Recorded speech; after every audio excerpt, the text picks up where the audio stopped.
Lahat ba ay sinubukan nyo na at ginawa nyo na ang lahat pero wala pa rin? Yan ang problema ni Ma'am Marie Guanzon 12. Sabi niya, Doc, ask lang po, yung dog ko na dati pang may skin problems until now, hindi pa gumagaling. Hindi ko na po alam kung gagaling pa ba ito. Wish ko lang po bumalik ang ganda niya. Lahat na ginawa ko, sabi niya. Oo, ngayon, tingnan natin no kung magagrant natin yung wish mo. Ito tanong ko sa iyo, Ma'am Marie Guanzon, kung totoong ginawa nyo ng lahat, baka itong tatlong ito, tingnan natin kung nagawa nyo na ba talaga ito. Number 1, sinubukan nyo na ba ang Super Dog Soap? Super Dog Soap ay meron pong magagandang mga sangkap yan. Ang base niyan is high-grade coconut oil, meron po yung biosulfur, meron po yung Madre de Cacao extract na iba ang klaseng extract yan. Ha? Meron po tayong neem extract dyan at saka natural tawas. Ewan ko lang kung hindi pa gumaling yung aso ninyo topically kung ano yung sa skin lang, kung skin lang yung problema niya. Kung hindi pa gumaling yan, babara nyo po, ipanligo ninyo, hayaan nyo lang muna, huwag nyo munang banlawan, 10 minutes, tapos banlawan nyo. Gawin nyo yan 3 times a week. Ayan, kung skin lang talaga yung problema niya, ma-address po ng Super Dog Soap ang lahat ng mga problema na yun kasi meron po siyang panlaban sa fungus, sa parasites, kahit po sa mga mites, sa mga ticks and fleas, and mga bacterial infection.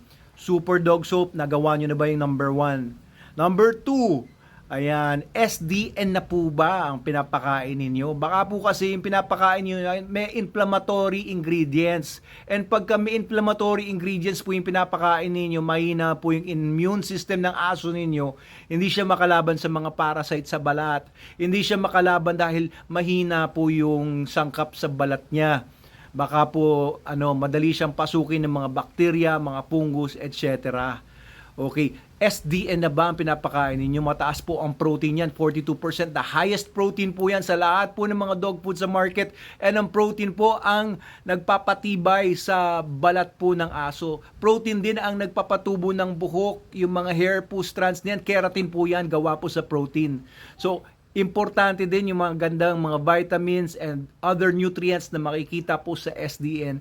Pakainin niyo po ng SDN 42 kung hindi niyo pa siya pinapakain ng SDN, Ma'am Marie Guanzon. Okay? Super Dog Soap number 1, SDN number 2. And kung etong number 3 hindi niyo pa nagagawa, hindi niyo pa nagawa ang lahat. Dalhin niyo po sa veterinaryo po ninyo, ipa-check niyo po yung dugo. Pa-check up nyo, full check up kasi baka po may metabolic system, metabolic problem siya, baka may hormonal imbalance, baka meron siyang deficiency kung ano mang mga sangkap ng katawan niya, baka meron siyang genetic anomaly o kung ano pa mang sakit yan. Vets lang po ang makakapagsabi niyan. Kaya kung hindi niyo pa siya na Super Dog Soap, hindi niyo pa siya na SDN, hindi niyo pa siya na bebet, kahit alin siya sa tatlo na yan, hindi niyo pa nagagawa ang lahat. Gawin niyo po muna yung tatlo na yan. And pag nagawa niyo na po yan, balikan niyo po ako. Okay? I'm sure magagawan po natin ang paraan yung sakit sa balat ng aso niyo. Alam niyo, ito, bigyan ko lang istorya, no? Nakwento ko na rin to before sa mga vlogs ko. Meron po akong mga beagle na lemon beagle. Binili ko po sa Batangas. Pero it turns out, no, pagka nasistress pala yung beagle na yon, ay nagkakaroon ng skin problem, demodicosis at saka mga secondary infections. Ngayon, nanganak yun kasi buntis siya nung kinuha ko or pinastad ko ba. Nakalimutan ko na. So many years ago na. Tapos, yung tatlong anak niya na babae, pare-parehong kulay, pare-pareho silang mga babae, pare-pareho din nagkaroon ng skin problem. No? Sila lang naman ang may skin problem, hindi naman nahawa yung mga ibang mga aso ko sa kanila. Pero dapat gagamitin ko sila sa detection work namin sa Manalo K na hindi ko magamit dahil ang pangit nga ng itsura nila. No, Super Dog Soap ko na siya noon. Meron na kaming Super Dog Soap noon, pero pumapalya after a while bumabalik lang din yung sakit. Ngayon, 2015 dumating yung SDN, unang production namin ng SDN. So pinakain ko na yung SDN natin sa lahat ng mga aso namin sa Manalo K9. Belgians, German Shepherds, Beagles, yung mga Beagles na yun, etc.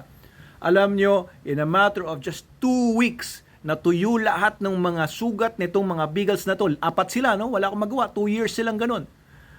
2 weeks lang. Nawala lahat ng problema na tinubuan sila ng maliliit na balahibo, gumanda yung mga aso. Pinanghihingi ngayon ng mga admin staff ko, binigay ko na lang sa kanila kasi tuwan-tuwa rin naman ako na gumaling yung mga beagles. Wala naman akong use sa kanila no. Awang-awa lang ako sa kanila for 2 years. Ayun pala, kulang lang pala ng nutrition yung mga aso or yung pinapakain ko mga dog foods noon ay puno kasi ng mga pillars. Okay, so SDN ang nagpagaling sa kanila as well as Super Dog Soap din. Alright, so kasi maraming mga vet magsasabi kasi yung demodicosis, genetics yan, ganyan. Baka naman, hindi naman genetic lang. Baka mahina lang talaga yung pangangatawan ng aso nyo kasi tipid, masyado yung tinitipid sa dog food or mali yung pagpapakain ninyo doon sa mga dogs niyo. Mali yung ingredients or sobra or kulang sa mga ingredients. So yun po, tatlo. Ma'am Marie Guanzo, ang challenge ko sa inyo, gawin niyo po yung tatlo na yun. Balitaan niyo po ako, Ma'am Marie.